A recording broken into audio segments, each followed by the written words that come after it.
करुणामयी माँ परम प्रभु श्री अरविंद आज ऑनलाइन श्री अरविंद पाठचक्र योगदान कथा समस्त भाई मान प्रणाम। आज पाठचक्र आलोचना होगा टॉपिक ना होउछि ट्रू लीडरशिप। ट्रू लीडरशिप संपर्क में जो भाई आलोचना करेंगे तांको ना होउछि प्रभंजन महांती एट चंद्रशेखरपुर भुवनेश्वर डिस्ट्रिक्ट खोर्धा। वर्तमान मु प्रभंजन भाई को अनुरोध करुछि से तांकर वक्तव्य प्रदान करिवे। श्रीमाता श्री अरविंद शरण मम ऑनलाइन श्री अरविंद पाठचक्र रे अंश ग्रहण करथिबा सकल दिव्य अनुसंधी को मोर हार्दिक अभिनंदन और प्रणिपात। मु प्रभंजन महंती भुवनेश्वर रु आपनक मानक सहित एई आलोचना रे अंश ग्रहण करछि। आजिर आलोच्यर विषय वस्तु ए ट्रू लीडर। आमे जो ये लीडर रो जदि उड़िया रे अर्थ बाहर करिया पई चेष्टा करिवा हे तो आमे बुझिबा नेता दलपति सरदार, किंतु जो विषय वस्तु पर आलोचना करिया पई चाहूछु एही भली शब्द ये आलोचना पई प्रयोज्य नुहे। तेबे ये ट्रू लीडर कौन आकु जदि आमे ठीक भाव तार अर्थ आध्यात्मिक दृष्टिकोण विचार करिवा ताहाले जने प्रकृत पथ प्रदर्शक। ये पथ प्रदर्शक सी किए, तार स्वभाव किभଳି हवा दरकार, तार चिंतन हवा किभଳି दरकार, ये सारी विषय जदि आमे आलोचना करिवा ताहेले मातृकार्य को त्वरान्वित करिया पई आमनकर जो लीडरशिप रो अभाव रहउची हुए तो ताहा दूर हो जिवो एवं कार्य हरि द्रुत भाव रे अग्रगति करिवो। तेबे प्रकृत पथ प्रदर्शक किए? से पथ प्रदर्शक सीए बा से लीडर सीए जी तार लोकमान को ऊपर दृढ़ विश्वास भरोसा थाए अर्थात कॉन्फिडेंस थाए।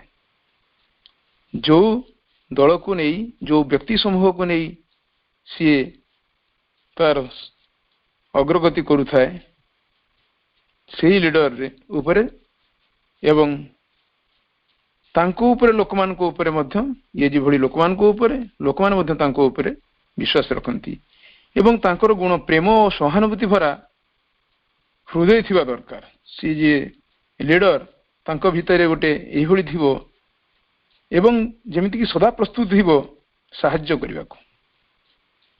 लविंग एंड कंपैशनेट हार्ट एवं से उच्च आदर्श एवं बलिष्ठ श्रद्धा high ideal and strong faith यही थिरे यही गुण रे से अन्य मान को बहन कर दक्षता तांका पाखर थाए। जो माने तांको ऊपर निर्भरशील those who dependent on him सी पुणी सुशील स्नेह प्रवणता अर्थात प्रकृति जार प्रिय तथा स्नेही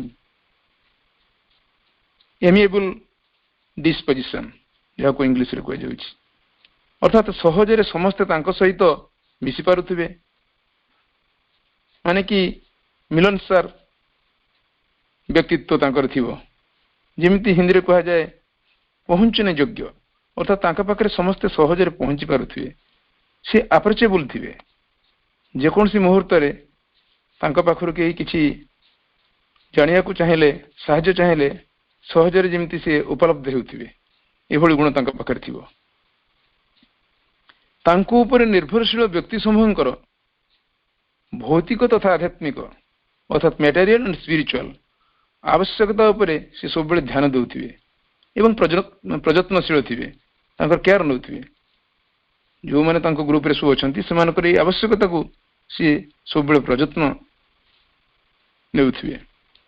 साथी मानक मध्य भरोसा दैट मीन्स कॉन्फिडेंस उत्साह इंथुजियाजम आशा होप संकल्प बा विल ये सब उपादान से तांको भीतर भरी दियंती। जो साथी सहचरों को नहीं किसी कार्यरत तांको भितरे ये कॉन्फिडेंस एंथुसियाज्म होप विल ये तांको भर्ती करिवारे दक्षता आंकर जेमती थिबो इभଳି एक भरसा युक्त थिबो इभଳି एक उत्साह प्रदान करुथिबे इभଳି एक आशा दउथिबे इभଳି एक विल रखिथिबे जेमिति समस्त भांगी पड़नथिबे एवं कार्य हेउथिबे अभिज्ञता बा विज्ञता सहित तांकर सुव्यवहार करिवार शक्ति थिबो अर्थात विजडम से एमिति एक विजडम थिबे जाउथिरे तांकर फारसाइट एंड फॉरसाइट ये थिबो जेमिति कि एनी सिचुएशन ले से समस्त सहित डील कर पारथिबे अर्थात जेकोसी परिस्थिति रे घटना बेलकू सी डील कर पारथिबे सी जने महावीर अर्थात साहसी करेजियस दृढ़ संकल्पी डिटरमिनेट सहनशील एंडुरिंग ये सब गुण तांको पाखरे थिबो ये से व्यक्ति संपन्न होइथिबे आ जे कि कठिन युद्ध क्षेत्र में सदा प्रस्तुत बा तैयार थिबे सब बेले रेडी एभଳି परिस्थिति आसु जेभଳି रणक्षेत्र आसुना कहीं से दबी जीवार नहीं आउ सरल थिबे निष्कपट थिबे बहुत सिंपल जो तांकर कहछु सादा सीधा ये भाव थिबो जदि से ईगो प्रवणता थिबे गांभीर्यपूर्ण थिबे कड़ा आखि नाली थिबे ताहले तांकर ट्रू लीडरशिप कहजिबो नहीं विशेष करी हम आध्यात्मिक क्षेत्र तार बहुत आजिकल लीडरशिप तो अनेक कथा अच्छी जड़े डाकू सरदार हो पारे जड़े नेता लीडरशिप हो पारे से अन्य कौन उपाय नेतृत्व को जाहिर करने नेगेटिव शक्ति को ग्रहण कर जो ए विषय आलोचना कर सब पॉजिटिव वाइब्रेशन थी सत्य जमी आमर जहाँ किसी कार्य थी सबू सत्य को प्राप्त होगापी सत्य बुझापी तेणु से हृदय थे आप परिष्कार भाव में थे निजे से शुद्ध पवित्रता निष्कपटता सरलता ये सब विषय आपणकर सब जमी थी आ स्पष्टवादी थे फ्रांक ईमानदार थे अपराइट सब कथा ईमानदार थे सच्चा थे तथा खुलम खोला थे जहाँ इंग्लीश में कहे स्ट्रेट फॉरवर्ड आ सचरित्र थे ऑनेस्ट यही सब गुण थे जड़े प्रकृत में नेतृत्व नहीं पार कठिन परिस्थिति रे साधन संपन्न तथा उपाय कुशल थे जो परिस्थिति से भाई आसुथो आ माँ क्षेत्र में पाद देला माने तो ये छोट छोट नुहे जिते अग्रगति करवा सेते बड़ बड़ कठिन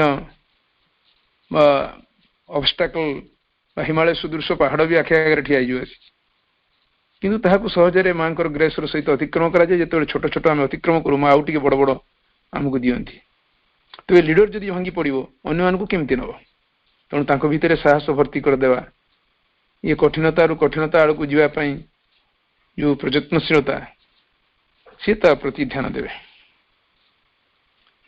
तेणु सी गोटे रिसर्चफुल पर्सन थे जे कि एनी डिफिकल्ट सिचुएशन ले तांको पाखरु उपाय बाहर थो कि तक अतिक्रम करिया हो यथार्थ एवं समकाल रे अपर उपर ध्यान रखुथिबे जेतेबेले जहा पई जेतिकी दरकार से तांकर जेमति सेतिकी ध्यान रखुथिबो एवं से केमति थिबे ना strict and at the same time considerate in dealing with people यदि जने स्नेही हबो अति सरल हो भावे तो किए खातिर करेंगे तो किए मानवे से नेतृत्व कौन हो ता नुहे से स्ट्रिक्ट थे नियम नियम कानून स्ट्रिक्ट थे किंतु हृदय भितर कोमलता थी क्या प्रति से भली रुक्ष व्यवहार कर बदलवाई चाहूबे अर्थात श्रीअरविंद जमी किए जड़े कहले जे सी डेंजरस मैन अर्थात केवल मुहर किए हसटे देखी ना ताहले हस नथिले कौन भितर भल पाइबा नथिला ना स्नेह नथिला सी तो केबे केबे निजे हसंती किंतु आमे पढ़ीचु जेतेबेले साधक माने अपराह्न पाखक जाती सेठू श्रीअरविंद को दर्शन कर जेतेबेले समुद्र कूल को बुलिया जाती से अपराह्न अधिवेशन सी एत थटा मजा करती एत हसाती लोक हसी हसी पेट बादम हो जाए किंतु सी निजे हसंती किंतु तांकर चाहाणी तांकर चाली ये सब पूरा सिंह विक्रम भली थाए तो ସେଇଭଳି ବ୍ୟକ୍ତିତ୍ୱ ଥିବ କିନ୍ତୁ ହୃଦୟ ଭିତରେ ନଡ଼ିଆଟି ବାହାରେ ଯେମିତି କଠିନ ଦେଖାଯାଉଛି, ବହୁତ କଠିନ, ମୁଣ୍ଡରେ ବାଜିଲେ ମୁଣ୍ଡ ଫାଟିଯିବ, କିନ୍ତୁ ତା ଭିତରେ ଦେଖିଲା ବେଳକୁ କେତେ ସୁମଧୁର ପାଣି ଅଛି, କେତେ ମିଠା ଖାଦ୍ୟ ଅଛି। ଠିକ ଏଇଭଳି ଭାବରେ ବାହାରକୁ ଏହା ଲାଗୁଥିଲେ ମଧ୍ୟ ତାଙ୍କ ଭିତରେ ଏସବୁ ଗୁଣ ଥିବ। ଆଉ ଜନସାଧାରଣଙ୍କର ସେ ପ୍ରେମାସ୍ପଦ ଥିବେ, ଲଭ୍ଡ, ଆଦରଣୀୟ ଥିବେ, ରିଭେରେଣ୍ଟ ଏବଂ ସମ୍ମାନୀୟ, ରେସ୍ପେକ୍ଟେଡ। ଏ ତିନୋଟି ଗୁଣ ଥିବ। ଯୋଉ ଯୋଉ ବ୍ୟକ୍ତି ସମୂହକୁ ନେଇକି ସେ ତାଙ୍କର କାର୍ଯ୍ୟକ୍ରମ କରୁଛନ୍ତି, ଆଗଉଛନ୍ତି, ସେଥିରେ ଏଇ ସବୁ ଗୁଣ ନଥିଲେ ସେ ସମସ୍ତଙ୍କର ପ୍ରେମାସ୍ପଦ କେମିତି ହେବେ? ପ୍ରେମାସ୍ପଦ ଥିବେ, ଅନ୍ୟମାନେ ବି ତାଙ୍କୁ ରେସ୍ପେକ୍ଟ ଦଉଥିବେ। ଯଦି ଜଣେ ସମ୍ମାନୀୟ ନ ହେଇଥିବ ସେ ସମ୍ମାନ ପ୍ରାପ୍ତ ହେବ କେମିତି? ସେଭଳି କିଛି ଭୁଲ କରିବ ନାହିଁ, ସେଭଳି କିଛି ଭଟକ କରିବ ନାହିଁ, ଆଉ କେବେ ଡାଇରେକ୍ସନ ଦବ ନାହିଁ। ସିଏ ଯାହା ଚାହୁଁଛି ଲୋକମାନେ କରିବା ପାଇଁ ତାଙ୍କର ଭାବ, ତାଙ୍କର ନିଷ୍ଠା, ତାଙ୍କର ନିଜର ଏକ୍ଜାମ୍ପଲ ସେ ନିଜେ ହେଇ ଉଠିବେ, ତାକୁ ଦେଖି ଅନ୍ୟମାନେ ଅନୁପ୍ରାଣିତ ହେବେ ଏବଂ କହିବା ପାଇଁ ପଡ଼ିବ ନାହିଁ। ଥରେ ଗୋଟିଏ ଉଦାହରଣ ନିଆଯାଇପାରେ ବାସ୍ତବିକ। କାଳୁପଡ଼ାର ଭାଇ ସଞ୍ଜୟ ଭାଇ ଆପଣମାନେ ସମସ୍ତେ ଚିହ୍ନିଥିବେ। ଯେତେବେଳେ ଶ୍ରୀ ଅରବିନ୍ଦର ସମସ୍ତେ ଶ୍ରୀ ଅରବିନ୍ଦିଆନ ଅର୍ଥାତ୍ ସବୁ ସ୍ପିକର ଭୁବନେଶ୍ୱରର ବରିଷ୍ଠ ସାଧକ ଇତ୍ୟାଦି ଯେଉଁ ସେମିତି କେହି ବରିଷ୍ଠ ବୋଲି କୁହାଯିବ ନାହିଁ, ତଥାପି ଆପଣମାନେ ଯାହାକୁ ସେଭଳି ଭାବରେ କହିଥାନ୍ତି, ସେ ସମସ୍ତେ ଥରେ ଯାଇଥିଲେ ଏକକାଳୀନ ମିଶି ଗୋଟେ ବସରେ କାଳୁପଡ଼ା, ଏବଂ ସେଠି ଭାଇ ବହୁତ ଖୁସି ହେଇଗଲେ ସମସ୍ତଙ୍କୁ ଏକ ସାଙ୍ଗରେ ଦେଖିକିରି। ଇଏ ଏକ ସୌଭାଗ୍ୟର ବିଷୟ, ଖାଇବା ପିଇବାର ସବୁ ଆୟୋଜନ କଲେ ଏବଂ କହିଲେ ଆମେ ଆପଣମାନଙ୍କ ଠାରୁ ସବୁ ଶୁଣିବା। ତାଙ୍କ ମିଟିଂ ହଲ୍ଟି ରେଡ଼ି କରିଦେଲେ। ମୁଁ ସେଠି ଗୋଟିଏ କାମ କଲି, ମୁଁ ନାଇଁ ନାଇଁ ଆମେମାନେ କେହି କିଛି କହିବା ନାହିଁ, ଆପଣଙ୍କୁ ହିଁ କହିବାକୁ ପଡ଼ିବ, ଆମେମାନେ ସମସ୍ତେ ଶୁଣିବା। ନା କ'ଣ ନା ଆପଣ ଏଇ ଛୋଟ ଅନୁଷ୍ଠାନ ଅତି ଛୋଟରୁ ଆରମ୍ଭ କରିଛି, ମୁଁ ଶୁଣିଛି କିଭଳି ଭାବରେ ଏତେ ବଡ଼ଟିଏ କଲେ। କୋଉ ଲିଡରସିପ୍ ଗୁଣ ଆପଣ ଭିତରେ ଥିଲା, କୋଉ ତାରିଖରେ ଏତେ ଲୋକଙ୍କୁ ସମସ୍ତଙ୍କୁ ଏକତ୍ରିତ କରିକିରି ଏଭଳିଟିଏ କଲେ। ସେତେବେଳେ ସିଏ ତାଙ୍କୁ ଆମେ ସୁଯୋଗ ଦେଲୁ ଏବଂ ଆମେ ସମସ୍ତେ ବସିଲୁ ଏବଂ ସିଏ ଆରମ୍ଭ କଲେ। ସେ ଆରମ୍ଭ କରିବା ଭିତରେ ତ ଅନେକ କଥା କହିଲେ। ଗୋଟିଏ କଥା ଏଠି କହିବା ଉପଯୁକ୍ତ ମନେ କରୁଛି, ଯାହାକି ସେ କହିଲେ ଯେତେବେଳେ ମୋର ଟିଚର ମାନେ ସବୁ ଥିଲେ ସେମାନଙ୍କୁ ମୁଁ ଗୋଟେ ପ୍ରିନ୍ସିପାଲ କି ମୁଁ ଗୋଟେ ମୁଖ୍ୟ ବୋଲି ଭାବରେ ତାଙ୍କୁ ମୁଁ କିଛି ଅର୍ଡର ଦିଏ ନାହିଁ। କିଛି କାମ କଲା ବେଳେ ମୁଁ ତାଙ୍କ ସାଙ୍ଗରେ ଯାଏ ଏବଂ କରିକି ସେଠି ଦେଖେଇ ଦିଏ ଏଇଭଳି ହବା ଉଚିତ, ଆଉ ସେଠି ରହେନି, ସାଙ୍ଗେ ସାଙ୍ଗେ ସେ ସ୍ଥାନ ପରିତ୍ୟାଗ କରେ। ଯଦି ରହିବି ତାହେଲେ ସେମାନେ ଭାବି ଗୋଟେ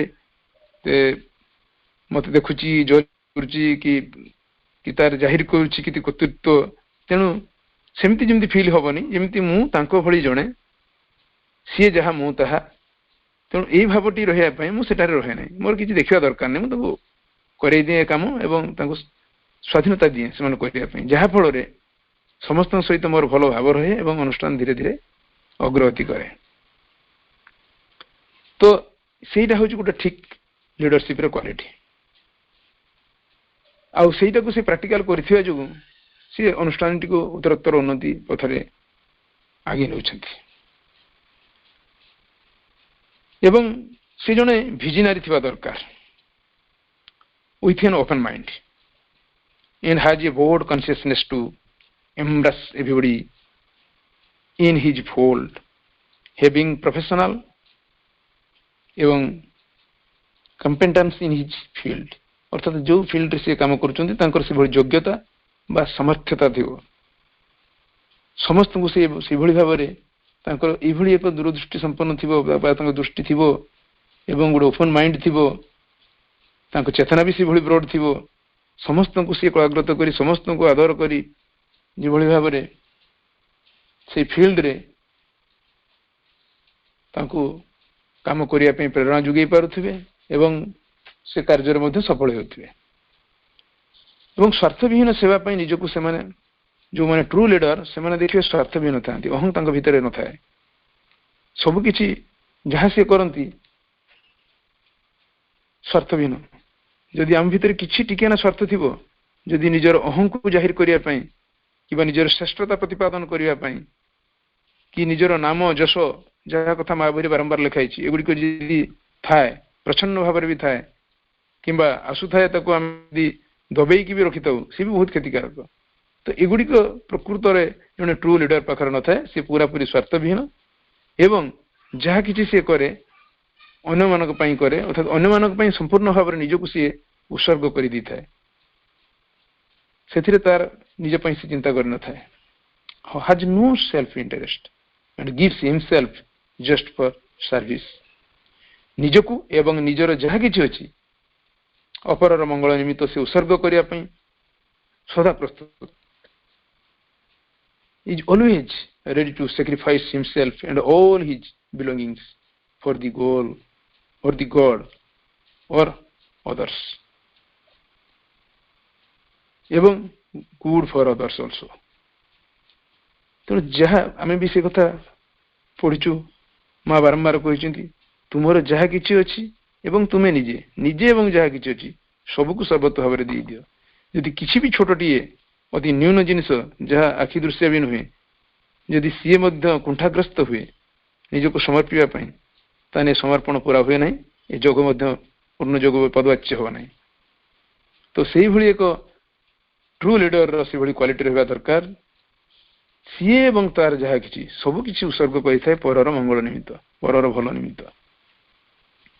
ଏବଂ ଆଉ ଗୋଟେ ତାଙ୍କର ବଡ ଗୁଣ ଥାଏ, ସଦୟ ଭାବେ ସେ ସମସ୍ତଙ୍କୁ ଶୁଣିଥାନ୍ତି। ଆ କଥା ଶୁଣିବି ତା କଥା ଶୁଣିବି, ସମସ୍ତେ ବିଭିନ୍ନ କଥା ବିଭିନ୍ନ ପରିପ୍ରେକ୍ଷୀରେ ବିଭିନ୍ନ ବିଷୟବସ୍ତୁ ନେଇକି ତାଙ୍କ ପାଖରେ ଯୋଉମାନେ ଉପସ୍ଥିତ ହୁଅନ୍ତି ସେ କର୍ଣ୍ଣପାତ କରନ୍ତି, ଡିନାଏ କରନ୍ତିନି। ଇଏ ଏକ ବଡାପଣ। ତେଣୁ ସେଥିରେ କିଛି ଅନ୍ୟମାନେ ଯାହା କିଛି କରିବାକୁ ଚାହିଁଥାନ୍ତି ତାଙ୍କୁ ସେ ସ୍ୱାଧୀନତା ଦେଇଥାନ୍ତି। ବେଳେ ବେଳେ ନିର୍ଦ୍ଦେଶନ ଦେଇ ସେମାନଙ୍କ ଠାରୁ ଚାହାନ୍ତି ଯେ ସେମାନେ କଣ କରିବା ପାଇଁ ଚାହୁଁଛନ୍ତି। ଗୋଟିଏ ଏକ୍ସାମ୍ପଲ ଏଠି ଦିଆଯାଇପାରେ। ଗୋଟିଏ ମନେକର ଭୁବନେଶ୍ୱର ମ୍ୟୁନିସିପାଲିଟିରେ ବହୁତ କର୍ମଚାରୀ ଅଛନ୍ତି ଯୋଉମାନେ ସଫାସୁତୁରା କରୁଛନ୍ତି ଏବଂ ସେମାନେ ବହୁତ ତଳ ଫୋର୍ଥ ଗ୍ରେଡର କର୍ମଚାରୀ, ଉପରେ ବହୁତ ଅଛନ୍ତି ସେକ୍ରେଟାରୀ, ମ୍ୟାନେଜର, ବହୁ ଅଛନ୍ତି ସୁପରଭାଇଜର। ତ ମୁଖ୍ୟ ଯିଏ ଅଛନ୍ତି ସିଏ କଣ ଏମାନଙ୍କୁ ଡାକି କାମ କରିବେ? ସିଏ ତାଙ୍କ ତଳର ଅଫିସରକୁ ସବୁ ଅର୍ଡର ଦେବେ, ଗୋଟେ ଗେଟ୍ ଟୁଗେଦର ମିଟିଂ କରିକି ଡିସିସନ ନେବେ ଯେ କେମିତି ସହର ଫହର ପରିଷ୍କାର ରହିବ।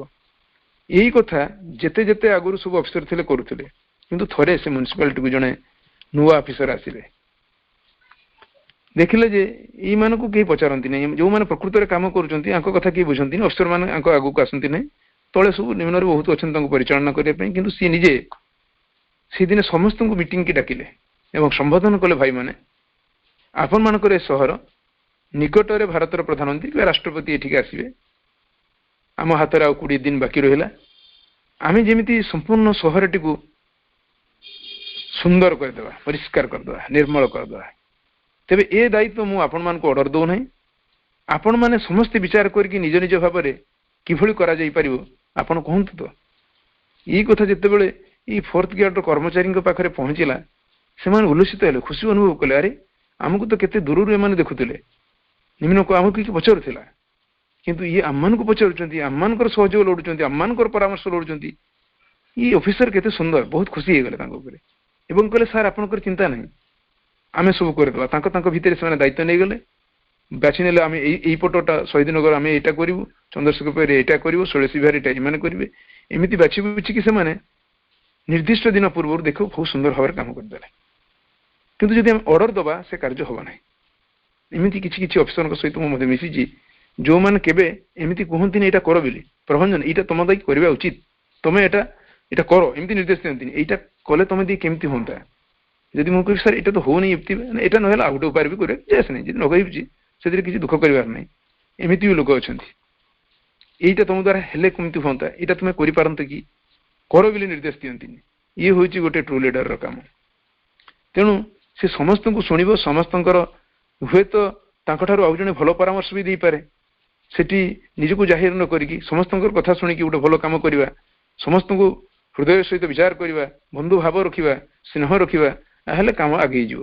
ଆଉ ଯଦି ଆମେ ଜାହିର କରିବା, ଆମର ଉଚ୍ଚ ପଦବୀର କାମ କରିବା, ତାହେଲେ ସେ କାମ ହେବ ନାହିଁ।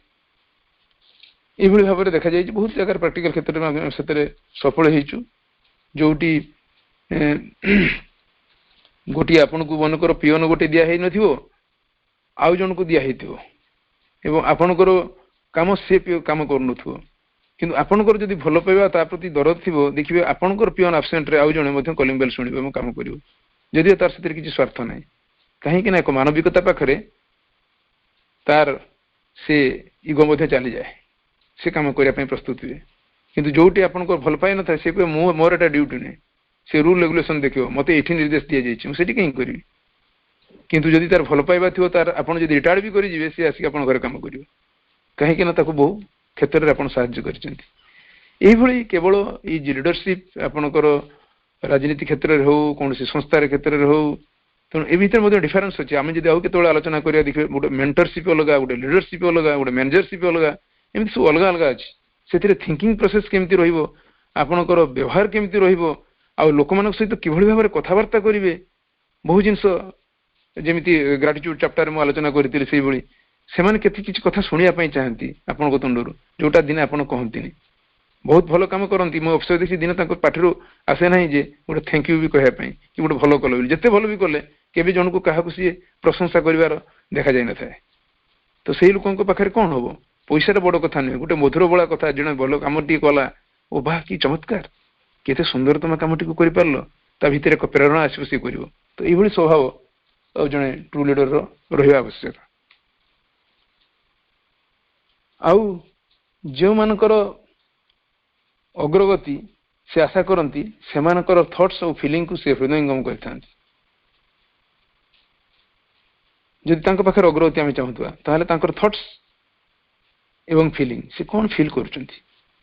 ଯେମିତି ଆମେ କହୁଛୁ ଯେ ବେଳେ ବେଳେ ଆମେ କ'ଣ କରୁ ନା, ଶ୍ରୀଅରବିନ୍ଦ ତ ମହାକାବ୍ୟ ସାବିତ୍ରୀକୁ ତାକୁ ଭଲ ଭାବରେ ବର୍ଣ୍ଣନା କରିଛନ୍ତି।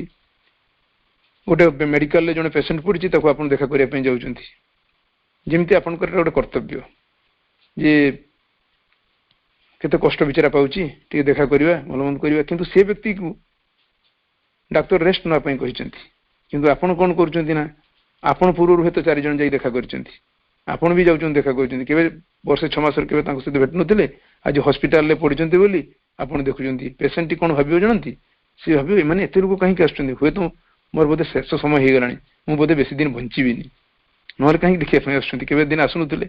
ତାର ନେଗେଟିଭ ଜିନିଷ ଆସିବ। ଆଉ ଦ୍ୱିତୀୟ କଥା, ତାକୁ ଆପଣ ଟର୍ଚର କଲେ, ଆପଣ ଯିଏ ଫଳମୂଳ ଧରିକି ଗଲେ ତାକୁ, ହଁ ଗୋଟେ ବିଚାରା ପଡିଛି ହସ୍ପିଟାଲରେ, କିନ୍ତୁ ଯେତେବେଳେ ଭଲ ଥିଲେ ସେତେବେଳେ ତ ତାଙ୍କ ପାଖରେ ଟିକେ ଫଳମୂଳ ଦେବା ପାଇଁ ଯାଉନଥିଲେ, ତାଙ୍କୁ ଦେଖା କରିବା ପାଇଁ ଯାଉନଥିଲେ।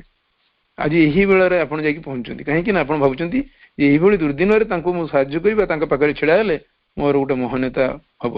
କିନ୍ତୁ ଶ୍ରୀଅରବିନ୍ଦ ଏଟା କହୁଛନ୍ତି ନା, ଏଠି ଆପଣ ତାକୁ ଏଇଭଳି ଭାବରେ ଦୟା ଦେଖାଉନାହାନ୍ତି, ତାକୁ ଟର୍ଚର କରୁଛନ୍ତି। ସେଥିପାଇଁ ସିମ୍ପାଥି ଆଉ ଇମ୍ପାଥିର କଥା କୁହାଯାଏ। ତେଣୁ ଶ୍ରୀଅରବିନ୍ଦ କହୁଛନ୍ତି ଯେ ଏଠି ତାଙ୍କୁ ସିମ୍ପାଥି ଦେଖାନ୍ତୁ ନାହିଁ, ସିମ୍ପାଥିଟା ହେଉଛି ୱାନ୍ କାଇଣ୍ଡ ଅଫ୍ ଟର୍ଚର, ଇମ୍ପାଥି ଦେଖାନ୍ତୁ। ସିମ୍ପାଥି ଇମ୍ପାଥି ବୁଝିବା ପାଇଁ କେମିତି କଥା। ଆଉ ଗୋଟେ ମଧ୍ୟ ଯଦି ସମୟ ଥାଏ ମୁଁ ଉଦାହରଣ ଦେବି।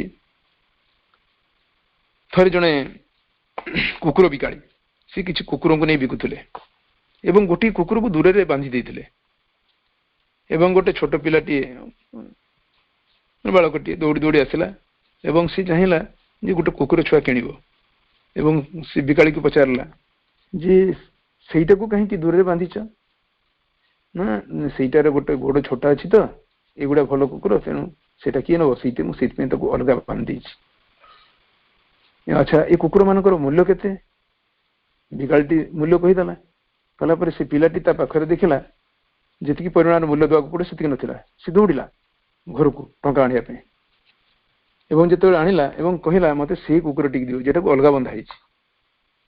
ବିକାଳି ଜଣକ ଆଶ୍ଚର୍ଯ୍ୟରେ, ଆରେ ଯଦି ପୁରା ତୁ ଦାମ ଦବୁ ତାହେଲେ ଭଲ କୁକୁରଟି କାହିଁକି ନବୁ। ନା ନା, ସେ ଜିଦ୍ କଲା ମତେ ହିଁ ସେଇଟା ହିଁ ଦରକାର ଏବଂ ତାକୁ ମୁଁ ପୁରା ମୂଲ୍ୟ ଦେଇକି ନେବି, ଅଧା ନୁହେଁ।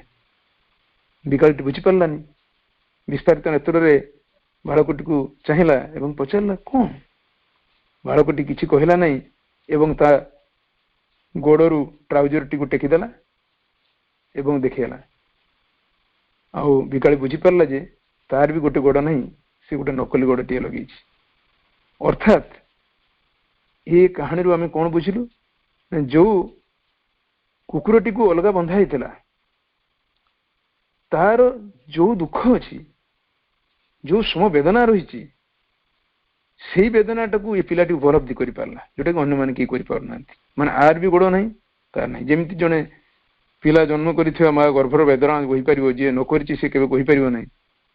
ତେଣୁ ସେଇଭଳି ଆମେ ଆହା ଚୁ ଚୁ କରି ଯୋଉ ଦୟାଭାବ ପ୍ରଦର୍ଶନ କରୁଛୁ, ଯୋଉ ସିମ୍ପାଥି ଦେଖାଉଛୁ, ସେଥିରେ ତାର ରୋଗ ଭଲ ହେଇଯିବନି, ସେଥିରେ ଆହୁରି ବଢିଯିବ। କିନ୍ତୁ ପ୍ରକୃତରେ ସେ ଯୋଉ କଷ୍ଟଟି ପାଉଛି, ସେଇ କଷ୍ଟକୁ ଯଦି ସମାନ ଅନୁଭୂତି, ସମାନୁଭୂତି, ସହାନୁଭୂତି ଆଉ ସମାନୁଭୂତି, ଏଇଟି ହଉଛି ସିମ୍ପାଥି ପାତିର କଥା। ସହାନୁଭୂତି, ସମାନୁଭୂତି, ସମ ଅନୁଭୂତି, ପୁରା ସମାନ ଅନୁଭୂତି ଯଦି ଆମ ଭିତରେ ଆସିଲା ତାହେଲେ ସେଇଟା ବଡ କଥା। ତେବେ ଏକ ଟ୍ରୁ ଲିଡରର ସେଇଭଳି ଏକ ସହାନୁଭୂତି ନୁହେଁ, ଗୋଟେ ସମାନୁଭୂତି ଆସିବା ଦରକାର।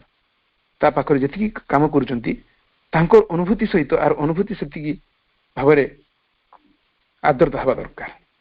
ତେବେ ଯାଇକି ସେ ନିଜକୁ ସମସ୍ତଙ୍କ ସାଙ୍ଗରେ ମିଶେଇ ପାରିବ, ଆପଣାର କରିପାରିବ, ଏବଂ ସେ ଖାଲି ଇସାରା ଦେଲେ କାମ ହେଇଯିବ, ନିର୍ଦ୍ଦେଶ ଦେବା ପଡିବ ନାହିଁ। ଯଦି ଆମମାନଙ୍କ ଭିତରେ ଯୋଉମାନେ ମୋର କଥା ଶୁଣୁଛନ୍ତି, ଯଦି ଆମମାନଙ୍କ ଭିତରେ ଏଇ ଗୁଣର କିଛି ଅଭାବ ଅଛି, ତାହେଲେ ଆସନ୍ତୁ ସଜାଡ଼ିବା, ଏଇ ଗୁଣ ଗୁଡ଼ିକୁ ଆମେ ହବା ଏବଂ ପ୍ରାକ୍ଟିକାଲ ହେଇ ଉଠିବା। ଅନେକ ଦିନ ଧରି ଆଲୋଚନା ଚାଲିଲାଣି।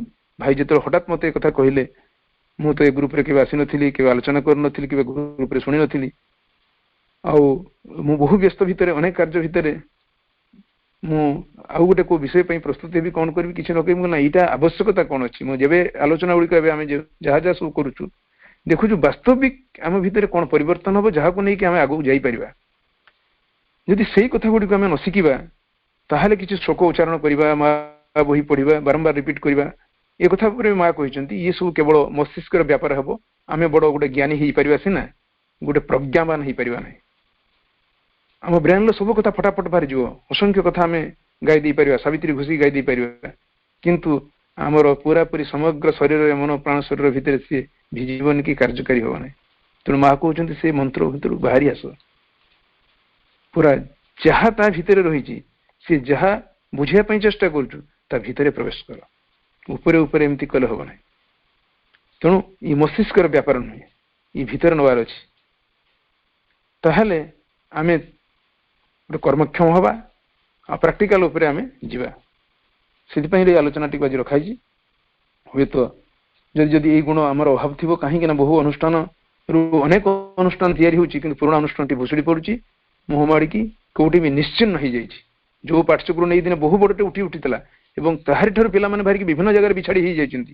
କିଏ ଆମେରିକାରେ ଯାଇ ପାଠ୍ୟକ୍ରମ କଲାଣି, କିଏ କାଲକାଟାରେ କଲାଣି, କିଏ ହାଇଦ୍ରାବାଦ କଲାଣି, କିଏ ଓଡ଼ିଶାରେ କୋଉଠି କୋଉଠି କଲାଣି, କିନ୍ତୁ ମୂଳ ଆଧାର ଯୋଉଠି ଥିଲା ସେ ଆଜି ଭୁଷୁଡ଼ି ପଡିଛି। କାହିଁକି ନା ଯୋଉ ଭାଇ ଜଣଙ୍କ ଲିଡରସିପ ନେଇକି, ବା ଯୋଉ ବାପା ଜଣଙ୍କ ଲିଡରସିପ ନେଇକି ସେ ଅନୁଷ୍ଠାନଟିକୁ ଗଢିଥିଲେ, ସେ କିକା ଉଠେଇ ଯାଉଛନ୍ତି, ସେଠି ଆଉ କିଛି ପଶି ଯାଉଛି, ହୁଏତ ସେଠି ନିଶ୍ଚିନ୍ତ ହେଉଛି, ଅନ୍ୟ ଆଡେ ଗଢୁଛି। ତ ଏସବୁ ହଉଛି କାହିଁକି ନା ଯୋଉ ଲିଡରସିପରେ ସେ ଗଢି ଉଠିଥିଲେ, ତାଙ୍କ ଚାଲିଗଲା ପରେ ଆଉ ଜଣେ ସେଭଳି ଲିଡର ନାହିଁ। ଯଦି ଅଧିକ ଲିଡର ଆମେ ତିଆରି କରିପାରନ୍ତେ, ତ ଅନୁଷ୍ଠାନ ଗୁଡ଼ିକର ଉତ୍ତରୋତ୍ତର ଉନ୍ନତି ହୁଅନ୍ତା, ଆଉ ମାଙ୍କର କାର୍ଯ୍ୟ ବହୁତ ତ୍ୱରାନ୍ୱିତ ହୁଅନ୍ତା। ସେଥିପାଇଁ ଆସନ୍ତୁ ଆମେ ନିଜକୁ ତିଆରି କରିବା, ସଜାଡ଼ିବା, ଗୋଟେ ଟ୍ରୁ ଲିଡରଟିଏ ହେଇ ସମସ୍ତଙ୍କ ଭିତରେ ଯେମିତି ଗୋଟେ ଲିଡର ଗୁଣ ହବ। ଆରେ 2 ଜଣଙ୍କୁ ପରିଚାଳନା କଲେ ମଧ୍ୟ ଜଣଙ୍କ ଲିଡରସିପ ରହିବା ଦରକାର। ଯେ 2 ଜଣ କରିପାରିବ, ସେ 20 ଜଣ କରିପାରିବ, 50 ଜଣ କରିପାରିବ। ଯଦି ଲକ୍ଷେ ଜଣ କରିପାରିଲା, ତାହେଲେ ଜାଣିବେ ସେ କେତେ ଜଣଙ୍କର, ଭଗବାନ ତ ଶ୍ରୀଅରବିନ୍ଦ ତ କହୁଛନ୍ତି ପ୍ରତ୍ୟେକ ବ୍ୟକ୍ତି ଗୋଟେ ସ୍ୱତନ୍ତ୍ରତା ନେଇକି ଆସିଛନ୍ତି। ସମସ୍ତଙ୍କ ରୁଚି ଅଲଗା, ସମସ୍ତଙ୍କର ମତି ଅଲଗା, ସମସ୍ତଙ୍କର ଗତି ଅଲଗା, କାହାକୁ ଏକ କରାଯାଇପାରିବନି, ସବୁ ଛାଞ୍ଚ ତାଙ୍କର ଅଲଗା, ସବୁ ଏକାରଙ୍କ କେହି ନୁହନ୍ତି। ତେବେ ଏଇ ସମସ୍ତଙ୍କୁ ନେଇକି ଯୋଉ ହାରମୋନି କ୍ରିଏଟ କରିବା, ଏଇଟା ଛୋଟ କଥା ନୁହେଁ। ଆପଣ ଭିତରେ କିଭଳି ଭାବରେ ସେଇ ସବୁ ଗୁଣ ଗୁଡ଼ିକ ଯଦି ପରିଲକ୍ଷିତ ହବ, ଯଦି ସେଇ ଗୁଣର ସବୁ ଅଧିକାରୀ ହେବେ, ତାହେଲେ ସମସ୍ତଙ୍କୁ ବାନ୍ଧି ରଖିପାରିବେ। That is important. ତ ଏଇ ଯୋଉ କଥା ଗୁଡ଼ିକ ମୁଁ ଆଲୋଚନା କରୁଛି, ଇଏ ଜଣେ ବରିଷ୍ଠ ସାଧକଙ୍କର କଥା। ଜଣେ ବରିଷ୍ଠ ସାଧକ ଏ ଟ୍ରୁ ଲିଡର ପାଇଁ ଏଇ ଉପାଦାନ ଗୁଡ଼ିକ ସଂଗ୍ରହ କରିଥିଲେ। ଆପଣ ଅନ୍ୱେଷଣ କରିବେ ସେ ସାଧକ କିଏ। ତାଙ୍କର ସେ ବହିରେ ଏଇ ଟ୍ରୁ ଲିଡରସିପ ଠାରୁ ସାଇଲେନ୍ସ ରିଭଲ୍ୟୁସନ ଆହୁରି ଅନେକ ଅନେକ କଥା ଅଛି। ମୁଁ ଏ କ୍ୟୁରିସିଟି କଲେ ଆପଣମାନେ ଖୋଜିବେ ଏବଂ ଜାଣିବେ। ଯଦି କେହି ମାନେ ଜାଣିଥିବେ ତ ବହୁତ ଭଲ କଥା। ଏ ବାହାରର କଥା ନୁହେଁ, ଭାରତ ଲିଡରସିପରେ ଅନେକ କଥା ଅଛି। ତ ଆଉ ଗୋଟିଏ କଥା ଆମେ ଆଲୋଚନା ଆଗକୁ ବଢେଇବା। A true leader encourages followers to use their creativity to innovate the status. ସମସ୍ତଙ୍କ ପାଖରେ କିଛି ନୂଆ ନୂଆ କଥା ଅଛି। ସେ ଛୋଟଟେ ହେଇପାରେ, ଆମଠାରୁ ବୟସରେ କମ ହେଇପାରେ, କିନ୍ତୁ ତା ଭାବନା ହୁଏତ ସେ ସିନିୟର। ଆମ ଆଗରୁ ସେ ମୃତ ହେଇକି ପୁଣି ଆଉଥରେ ଜନ୍ମ ନେଇଛି, ଅନେକ ଅନୁଭୂତି ନେଇକି ଯାଇଛି, ମାଙ୍କ ଧାରାରେ ଆମଠାରୁ ଅନେକ କିଛି କାମ କରିଛି। ତେଣୁ ଯଦି ସିଏ କିଛି ଗୋଟେ ନୂଆ ଆଇଡିଆ ତିଆରି କରୁଛି, ଯଦି ଆମେ ତ ଏଠି ବଡପଣ ଦେଖେଇକି ନା ଏଇଟା ତୁ କହିପାରିବୁ, ଆମେ ଯାହା କହୁଛୁ ତାହା କରିବା, ସେ କଥା ନୁହେଁ। ହୁଏତ ଆମ ଚିନ୍ତାଧାରା ଆଉ ଗୋଟେ ଭଲ କଥାଟେ ବାହାରିପାରେ, ତେଣୁ ତାକୁ ସମ୍ମାନ ଦିଆଯିବ। ତା ଭିତରେ ସେଇ ଜିନିଷଟିକୁ ଯେମିତି ଥିବ ସେ ବାହାର କରିବା ପାଇଁ ଯେମିତି ସବୁ ଆମେ ସବୁ ସରାଉଣ୍ଡିଂ ଯୋଗେଇଦବା, ଯେମିତି ଗଛଟି ବଢିବା ପାଇଁ ଉପଯୁକ୍ତ ପାଣି, ପବନ, ଆଲୋକ ଏସବୁ ଦରକାର ହେଇଥାଏ। ଗୋଟିଏ ଅଣା ହେଇଗଲେ ସେ ବିକାଶ ଲାଭ କରିପାରିବନି। ତ ଆମ ଅନୁଷ୍ଠାନ ବି ଗୋଟେ ଶିଶୁ ସ୍ତର, ଏବଂ ସେଇ ଶିଶୁକୁ ପୁଣି ବଡ଼ କରିବା ପାଇଁ ଆମେ ଯେଉଁ ପାଖରେ କୁନି କୁନି ଶିଶୁମାନେ ଅଛେ, ଆମର କିଭଳି ଭାବରେ ପ୍ରସ୍ତୁତି ଦରକାର ତାହା ହିଁ ଜଣେ ଟ୍ରୁ ଲିଡର ନିର୍ଦ୍ଧାରଣ କରିପାରିବ। ଏବଂ ସିଏ ସବୁବେଳେ ସତ୍ୟ କହିବ, always tell the truth, question କାଳେ ବି ମିଛ କହିବନି। କେବେ କେବେ ମାଙ୍କୁ ଜଣେ କେହି ପ୍ରଶ୍ନ କରିଥିଲା, ମା ଯଦି ଜଣେ ଫାଶୀ ଖୁଣ୍ଟରେ ଝୁଲିବା ପାଇଁ ଯାଉଛି ତାକୁ ବଞ୍ଚିବା ପାଇଁ ଯଦି ପଦୁଟିଏ ମିଛ କହିଲେ ଅସୁବିଧା କ'ଣ, ତା ଜୀବନଟା ତ ରକ୍ଷା ହେଇଯିବ। ମା କହିଲେ ନାହିଁ, ଯଦି ତାର ବଞ୍ଚିବାର ଥିବ ତମେ ମିଛ କୁହ କି ସତ କହ ସେଥିରେ ଯାଏ ନାହିଁ, ସେ ନିଶ୍ଚିତ ଭାବରେ ବଞ୍ଚିବ। କିନ୍ତୁ ମିଛ ହିଁ ମିଛ। ଥରେ ମିଛ କହୁଛେ ମାନେ ଆମେ ଆମର ଗ୍ରେଭ୍ ଆଡ଼କୁ ଅତି କରୁଛେ, ଅର୍ଥାତ୍ ଆମର ସମାଧି ପାଖକୁ ଯାଉଛେ, ଅର୍ଥାତ୍ ମୃତ୍ୟୁ ସହିତ ବନ୍ଧୁତା କରୁଛେ। ତେଣୁ କୋଶ୍ଚିନ୍ କାଳେ ଆମେ ମିଛ କହିବା ନାହିଁ।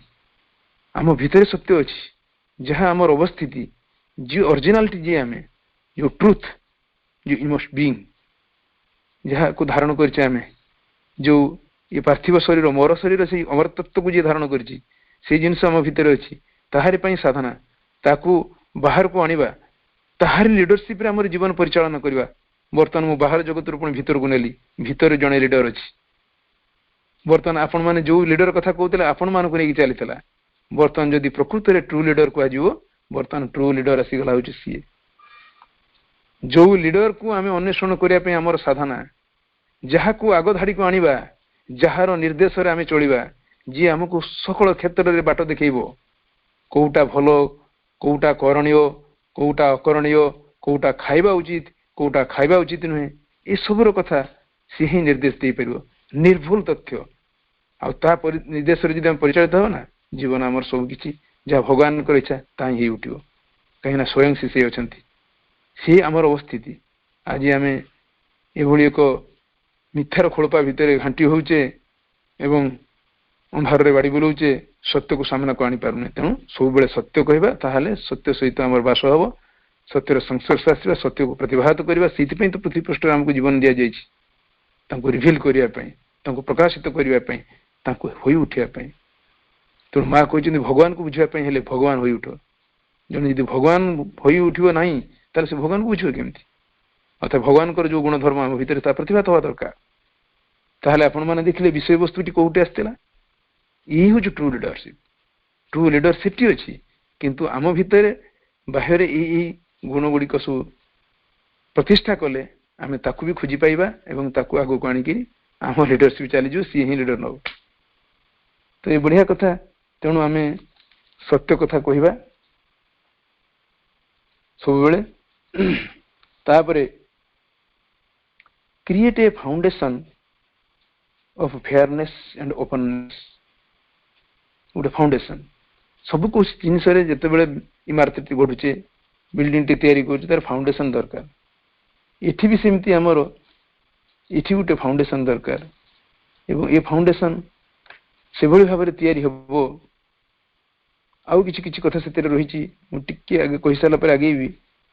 ଗୋଟିଏ କଥା ହେଲା, ଯେତେବେଳେ ଆମେ ଯଦି ଆମେ ଅନ୍ୟ ଜଗତକୁ ଯିବା, ଏଠି ଟିକେ ମୁଁ ଅନ୍ୟ ଆଡ଼କୁ ଟାଣି ନେଉଛି, କାହିଁକି ନା ଯେତେବେଳେ ଲିଡର ବିଲ୍ କୁହାଯାଉଛି, ଆମେ ତ ସ୍ପିରିଚୁଆଲ କଥା ଉପରେ ବହୁତ ଆଗେଇଲୁ। ଯଦି ଗ୍ରେଟେଷ୍ଟ ଲିଡର ଅଫ୍ ଦି ୱାର୍ଲଡରେ ଆମେ ଦେଖିବା, ସେମାନଙ୍କ ଭିତରେ କ'ଣ ଭଲ ଗୁଣ ନଥିଲା? ବହୁତ ଭଲ ଗୁଣ ଥିଲା ବୋଲି ତ ସେମାନେ ଆଜି ପୃଥିବୀରେ ତାଙ୍କୁ ଆମେ ମନେ ପକାଉଛୁ। ଅର୍ଥାତ୍ ସେଇ ଗ୍ରେଟେଷ୍ଟ ଲିଡର ଭିତରେ ଯଦି ଆମେ କିଛିଙ୍କର ନାଁ ନେବା, ହୁଏତ ଆମ ଭାରତର ଯିଏ ବାପୁ ମୋହନ ଦାସ କରମଚନ୍ଦ ଗାନ୍ଧୀ, ସେଭଳି ନେଲସନ ମଣ୍ଡେଲା, ସେଭଳି Martin Luther King, Abraham Lincoln, George Washington, Napoleon Bonaparte ଏବଂ ଫ୍ରାଙ୍କଲିନ ଡି, ୱିନଷ୍ଟନ ଚର୍ଚ୍ଚିଲ, ଏଇଭଳି କେତେ କେତେ ଆମେ ବ୍ୟକ୍ତିତ୍ୱଙ୍କୁ ଦେଖିବା ଯେଉଁମାନେ ପ୍ରକୃତରେ ଲିଡରସିପ୍ କରିଛନ୍ତି। ତାଙ୍କ କଥାରେ କେତେ କେତେ କାମ ହେଇଛି, କେତେ ଲୋକ ଆଗେଇ ଯାଇଛନ୍ତି, ଜୀବନ ବି ଦେବା ପାଇଁ ପଛେଇ ନାହାନ୍ତି। ସେମାନଙ୍କ ଭିତରେ କିଛି ଥିଲା। ମହାତ୍ମା ଗାନ୍ଧୀଙ୍କର ଅହିଂସା, ଗୋଟିଏ ଛୋଟ ଡିସିସନ ନେଇକି ସେ କେମିତି ବିତାଡ଼ିତ କରିଦେଇଥିଲେ ଇଂରେଜ ମାନଙ୍କୁ ଭାରତରୁ।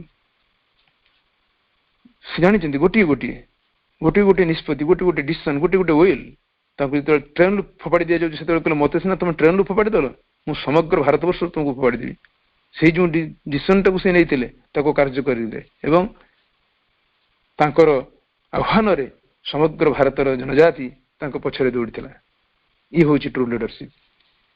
ତ ଇଏ ହେଲା ଏଇଭଳି ଯେମିତି ଆମେ ଏ ଜଗତରେ ଦେଖିଲେ ସେଇଭଳି ସ୍ପିରିଚୁଆଲ ଜଗତରେ ମଧ୍ୟ କେତେ ଟ୍ରୁ ଲିଡରସିପ୍, ଶ୍ରୀ ଅରବିନ୍ଦ, ବିବେକାନନ୍ଦ, ରାମକୃଷ୍ଣ, କେତେ କେତେ ଏଇଭଳି ଅଛନ୍ତି ଯୋଉମାନଙ୍କୁ ବହୁତ ଲୋକଙ୍କୁ ସେ ବହୁତ ଆତ୍ମାକୁ ସେ ଏକତ୍ରିତ କରିଛନ୍ତି ଏବଂ ତାଙ୍କ ମାର୍ଗରେ ଚାଲିବା ପାଇଁ ସେମାନଙ୍କୁ ପ୍ରୋତ୍ସାହନ ଦେଇଛନ୍ତି ବା ବାଟ ଦେଖେଇଛନ୍ତି। ତେଣୁ ଆମର ଏକ କୁନି କୁନି ଅନୁଷ୍ଠାନ ବି ସେଇଭଳି ଭାବେ ଆମେ ଏକ ଗୋଟେ ଗୋଟେ ଲିଡର ହବା ଏବଂ ସେ ଅନୁଷ୍ଠାନ ଯେମିତି ଆଗକୁ ଆଗକୁ ଯିବ ସେ ବିଷୟରେ ଚିନ୍ତା କରିବା। ଆଚ୍ଛା, ଆମ ଭିତରେ ସେଇଭଳି ଆଉ ଗୁଣ ଗୁଡ଼ିକ ରହିବ କେମିତି ନା ଡେଡିକେସନ, କମିଟମେଣ୍ଟ, ଡିଟରମିନେସନ। ଇଏ ସବୁ ଥିଲେ କ'ଣ କରିବା ନା ଆମ ଯୋଉ ଟାସ୍କ, ଯୋଉଟା ଲିଡରସିପ୍ର ଟାସ୍କ ସେଇଟା କମ୍ପ୍ଲିଟ୍ ହେବ। ଯଦି ଗୋଟେ ଲିଡରସିପ୍ର ଟାସ୍କ ଅଛି କମ୍ପ୍ଲିଟ୍ ହେବା ପାଇଁ ଆମକୁ ଏଇ ଜିନିଷ ଉପରେ ବହୁତ ଗୁରୁତ୍ୱ ଦେବାକୁ ପଡ଼ିବ।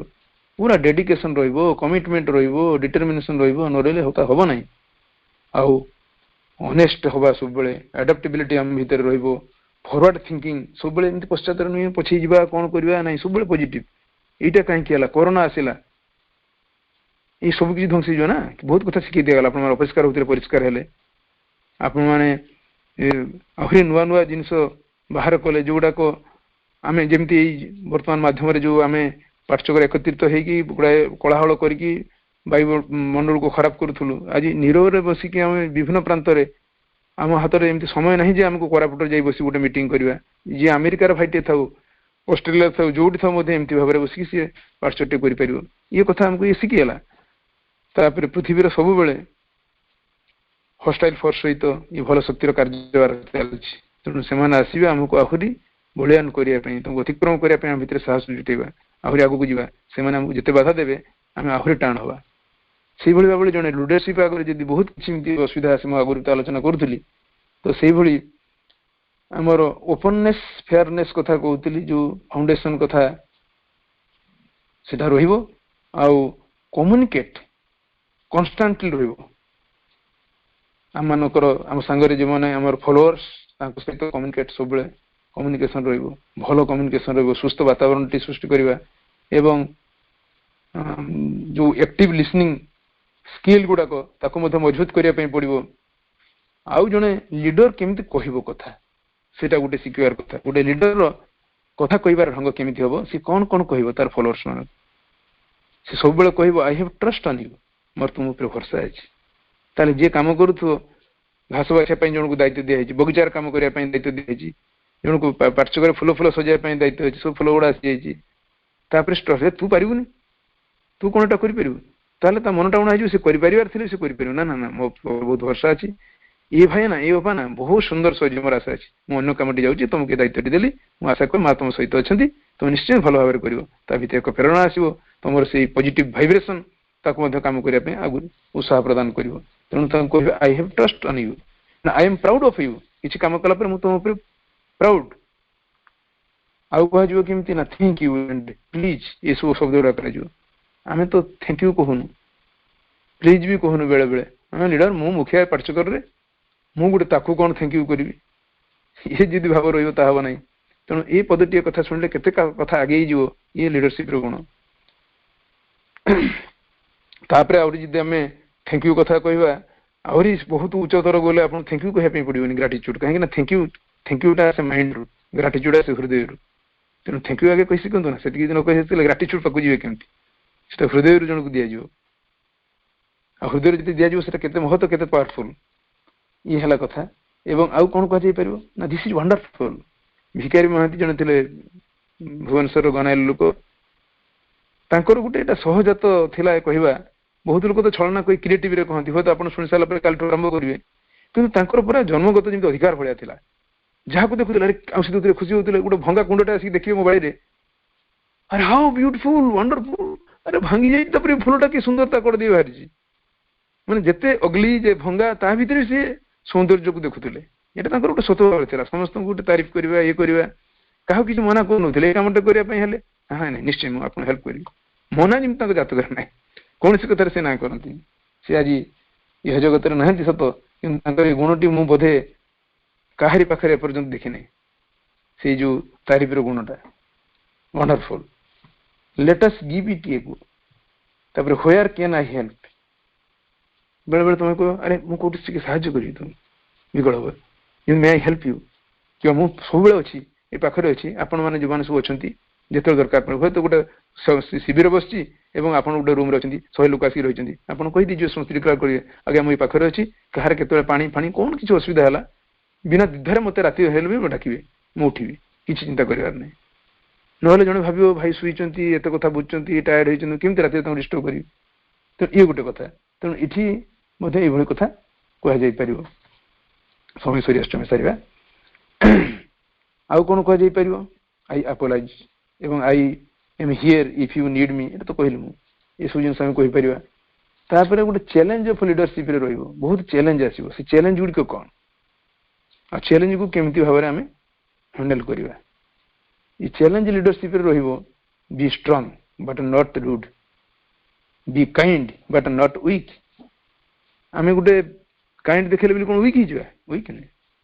ବି ବୋଲ୍ଡ ବଟ୍ ନଟ୍ ବୁଲି, be thoughtful but not lazy, be humble but not timid, be proud but not arrogant, have a humor but without folly।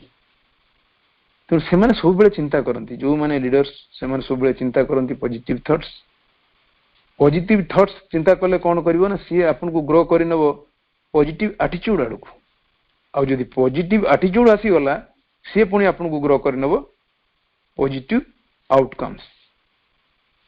ସେଥିପାଇଁ ଗୋଟେ ବହିରେ ମୁଁ ପଢିଥିଲି, ନେଗେଟିଭ ଆଟିଚ୍ୟୁଡ ଆଉ ପଜିଟିଭ ଆଟିଚ୍ୟୁଡର ତାକୁ ମିଷ୍ଟର ନେଗେଟିଭ ଏବଂ ମିଷ୍ଟର ପଜିଟିଭ କୁହାଯାଇଛି। ଆପଣ ଗୋଟେ ଗୋଲାପ ଗଛ ଲଗେଇବେ, ତା ପାଖରେ ଖତ ଫତ ଦେବେ, ପାଣି ଦେବେ, କିଛି ଦିନ ପରେ ଦେଖିବେ ଯତ୍ନ ନଉନଥିବା ଜିନିଷ ଗୁଡ଼ିକ ବଢି ଯାଉଛନ୍ତି, ଘାସ ଫାସ, ତାଙ୍କୁ କିଛି ପାଣି ଦିଅ ନ ଦିଅ ପୁରା ବଣ, କିନ୍ତୁ ଗୋଲାପ ଗଛଟି ଯତ୍ନ ନେଲେ ମରିଯାଉଛି। ତ ସେମାନେ ପୁରାପୁରି ଲୋପ ପାଇଯାଇଥିବ, ଖରାବେଳେ ପୁରା ଡ୍ରାଏ ହେଇଯାଇଥିବ, ମରୁଭୂମି ଭଳିଆ, ପୁଣି ବର୍ଷାରେ ପାଣି ପଡ଼ିଲା ବେଳକୁ ସେ ଘାସ ଗୁଡ଼ିକ କୋଉଠୁ ବଣ ହେଇଯିବ ଯେ ଆପଣ ଚିନ୍ତାର କାରଣ ହେଇଯିବ। ତ ଏ ନେଗେଟିଭ ମାନେ ସେଇଭଳି ଭାବରେ, ସେମାନଙ୍କୁ କିଛି ପାଣି ପବନ ଦରକାର ନାହିଁ, ସେ ଆପଣା ଛାଏଁ ବଢନ୍ତି, କିନ୍ତୁ ପଜିଟିଭ ବଢିପାରେନି, ତାକୁ ବଢେଇବା ପାଇଁ ପଡେ। ତ ନେଗେଟିଭ ଯେତେ ଜୋରରେ ପଡୁଛି, ପଜିଟିଭ ସେତେ ଜୋରରେ ବଢିପାରେନି। ତେଣୁ ଆମକୁ ନେଗେଟିଭ ପୁରା ଡାଉନ କରିବାକୁ ପଡିବ, ପୁରା କାଟିବାକୁ ପଡିବ, ପଜିଟିଭ ହେଲ୍ପ କରିକି ବଢେଇବା ପାଇଁ ପଡିବ। ତେଣୁ ସବୁବେଳେ ପଜିଟିଭ ପାଇଁ ଏଫର୍ଟ ଦେବା ପାଇଁ ପଡିବ। ଆଉ ମନରେ ପଜିଟିଭ ଜିନିଷ ଆଣିଲେ ଦେଖି ବହୁତ କଥା ନ ହଉଥିବା କଥା ହେଇଯିବ। ରୋଗଟେ ବ୍ୟାଧିଟେ ହେଉଛି ମଧ୍ୟ ପଜିଟିଭ ଥିଙ୍କିଂ ଯଦି ରହିଲା, ପଜିଟିଭ ତ ଅନେକ ବହି ଆପଣ ପଢିପାରିବେ, ପଜିଟିଭ ଥିଙ୍କିଂ, ବିଗ୍ ଥିଙ୍କିଂ, ଏଇଗୁଡ଼ା ସବୁ ବହୁତ ଜିନିଷ ରହିଛି। ଆଉ ସବକନସିୟସ୍ ମାଇଣ୍ଡକୁ ନେଇକି ଆମେ ବହୁତ କାମ କରିପାରିବା। ତାପରେ ଗୋଟେ ଆପଣ ଆଲୋଚନା ରଖିପାରିବେ, ଗୋଟେ ମାନେ କାମଧେନୁ ସବକନସିୟସ୍, ତା ଭିତରେ କଣ ନାହିଁ, ସେଇଠୁ ତ ଆମର ସୃଷ୍ଟି, ସେଇଠୁ ସବୁ ଜିନିଷ ଉପାଦାନ ସମ୍ଭାବନା ତା ଭିତରେ ରହିଛି। ଯଦି ପ୍ରାକ୍ଟିସ ତା ଭିତରେ ପକେଇ ଦିଆଗଲା ନା, ଆପଣ ସାଇକେଲଟେ ଚଲାଉଛନ୍ତି, ନୂଆ ଚଲେଇଲା ବେଳେ ପେଡାଲକୁ ଦେଖନ୍ତି, ସିଆଡେ ଆକ୍ସିଡେଣ୍ଟ ହେଇଯାଏ, ବ୍ରେକ୍ ପାଖରେ ଥାଏ ମନେ ପଡେ ନାହିଁ, କିନ୍ତୁ ଯେତେବେଳେ ପ୍ରାକ୍ଟିସ ହେଇଯାଏ ନା, ତାପରେ ଆପଣ ଗପ କରି କରି ଚାଲିଥିବେ, ବାଟରେ ଯାଉଥିବେ, ଯୋଉ ଜାଗାରେ ବ୍ରେକ୍ ଦରକାର ବ୍ରେକ୍ ଅଟୋମେଟିକ ହେଇଯିବ, କୋଉଠି ହମ୍ପସ ହେଇଯିବ, କୋଉଠି ବାଙ୍କେ, ଚିନ୍ତା କରିବା ପାଇଁ ପଡିବନି, ସବୁ ସବକନସିୟସ୍ ମାଇଣ୍ଡ ଭିତରେ ସେ ରହିଯାଇଥାଏ। ତ ସେଭଳି ସବକନସିୟସ୍ ମାଇଣ୍ଡରେ ଯଦି ପଜିଟିଭ ଥିଙ୍କିଂ କି ଆମେ ଯଦି ରୋପଣ କରିଦେବା ନା, ଆମ ଆବସେଣ୍ଟରେ ବି ସେ କାମ କରି ନେଇଯିବ। ତେଣୁ ଆହୁରି ଅନେକ ଅନେକ କଥା ରହିଛି। ସବା ଶେଷରେ ଗୋଟିଏ କଥା କହିବି ଯେ, ସେ ଟ୍ରୁ ଲିଡରରେ ଗୋଟିଏ ବଡ ଜିନିଷ, ବଡ ଉପାଦାନ ତା ପାଖରେ ଥାଏ, that is has the grace of God. He or he has the grace of God. ଭଗବାନଙ୍କର ଆଶୀଷ ତା ପାଖରେ ଥାଏ, ନ ସେ ଲିଡରସିପ କାମ କରିପାରିବେ। ଅସଲ ଜିନିଷଟି ଏହା ଥାଏ। ତେଣୁ ଭଗବାନ ପାଖରେ କୃତଜ୍ଞ ହବା, ଏ ପ୍ରଭୁ ମୋ ଆଧାରକୁ ଏଇଭଳି ଭାବରେ ପ୍ରସ୍ତୁତ କର, ମୁଁ ଯେମିତି ସମସ୍ତଙ୍କ କାର୍ଯ୍ୟରେ ଲାଗିପାରେ, ସମସ୍ତଙ୍କୁ ଦିଗ୍ଦର୍ଶନ ଦେଇପାରେ, କେବଳ ତୋହରି ଯୋଗୁଁ, ମୋତେ କିଛି ଜଣା ନାହିଁ, ତୁ ମୋ ଭିତରେ ପ୍ରବେଶ କରିବୁ ଏବଂ ଯାହା ଯାହା କାମ ଆଗେଇ ନେବା ପାଇଁ ମୋର ଯୋଉ ଯୋଉ ଗୁଣର ଆବଶ୍ୟକତା ଅଛି, ସମସ୍ତଙ୍କୁ ନେଇକି ସାହାଯ୍ୟ କରିବା ପାଇଁ, ସେଗୁଡ଼ିକ ମୋ ଭିତରେ ଭରି ଦିଅ। ଆଉ ମୁଁ ଆଗକୁ ଆଗକୁ ଆହୁରି ଯେମିତି ସମସ୍ତଙ୍କର କାମ କରିପାରେ। ଯଦି ଏଇ ପ୍ରାର୍ଥନା କରିବା, ଆନ୍ତରିକ ପ୍ରାର୍ଥନା, ମା ସେଇ ବଳ ଦେବେ ଆପଣଙ୍କ ଲିଡରସିପକୁ ଆହୁରି ଆଗକୁ ଆଗକୁ ନେଇଯିବା ପାଇଁ। ତେଣୁ ଇଏ ଏକ ଭଲ ଜିନିଷ।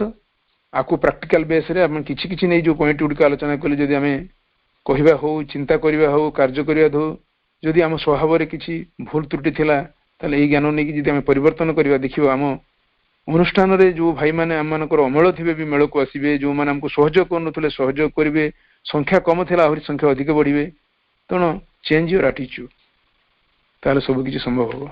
वंदे मातरम आज ये रोचे वर्तमान मातृ संगीत गान करेंगे जो भाई तांको ना हूँ मनोज कुमार बेहेरा आट मानांतरी सोर डिस्ट बालेश्वर। सूरज डूबिले संध्या आसिला परे सूरज डूबिले संध्या आसिला परे विशाल से नीरवता हृदय भरे माँ तो कृपारे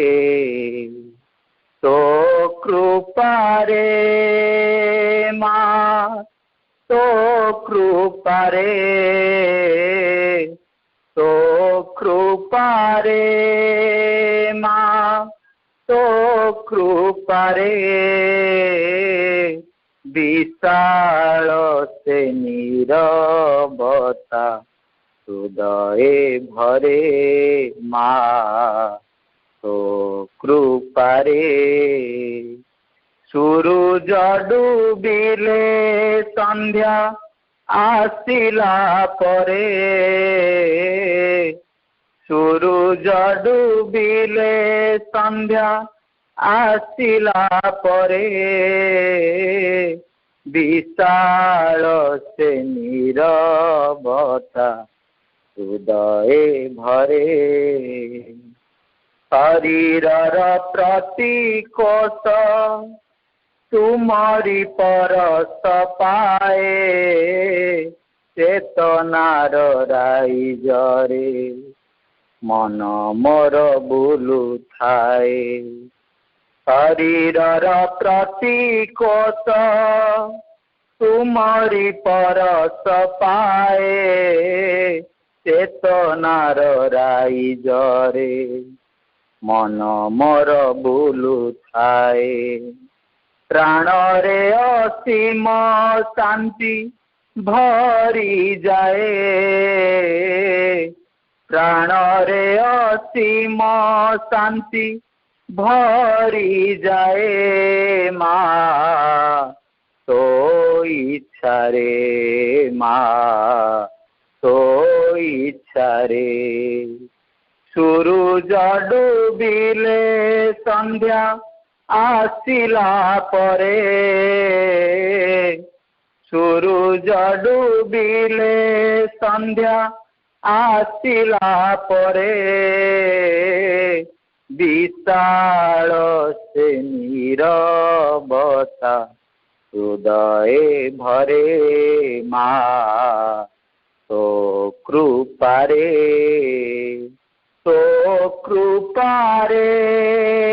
माँ तो